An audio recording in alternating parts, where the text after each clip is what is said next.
มื้อนี้ผมพาพี่น้องบ้านเฮามาเบิ่งราชาของผลไม้ที่คนรักก็บอกว่าหอมคนบ่มักก็บอกว่าเหม็นครับแม่นล่ะครับมันคือบักทุเรียนครับพี่น้องครับแต่บอกเลยว่าผู้ใดคิดอยากจะปลูกบ่ได้ปลูกง่ายๆคือจังคิดเด้ครับเพราะต้นบักทุเรียนคือพืชปราบเสี้ยนของจริงของแท้พี่น้องครับมีโรคทุกระยะบ่ว่าตั้งแต่ช่วงเริ่มต้นน้อยๆจนว่าฮอดติดดอกออกผล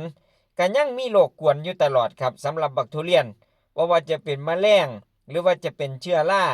พร้อมติดเชื้อได้ทั้งรากลำต้นดอกใบเตรียมจัดเต็มได้หมดครับสำหรับโรคของทุเรียนตัวไล่นั่นก็คือหนอนครับพี่น้องครับนี่ครับ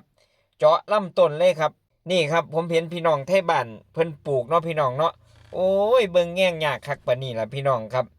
ไงหาโตมันแหละครับพี่น้องครับนี่ครับมีดเรียกว่าของมีคมคอยแซะคอยนั่นคอยนี่ไปนำหาโตจนพ่อครับเมื่อนำหาโตจนพ่อแล้วก็จัดการเลยครับพี่น้องครับเรียบร้อยส่งไปสวรรค์หลังจากนั้นครับเฮาก็ดูแลประคบประงมต้นบักทุเรียนต่อกับป้ายด้วยปูนแดงครับถ้าบ่ให้เนื้อไม้ติดเสื้อและก็ให้เนื้อไม้สมานแผลได้ดีมากยิ่งขึ้น นี่ครับต้องมันดูแลทุกมืออีหลีครับสำหรับบักทุเรียนถ้าเห็นร่องรอยใหม่ๆต้องรีบจัดการทันทีนี่ครับนี่มันสิเป็นขวยขึ้นประมาณนี้เฮาก็จัดการเลยครับเสาะหาโตให้ได้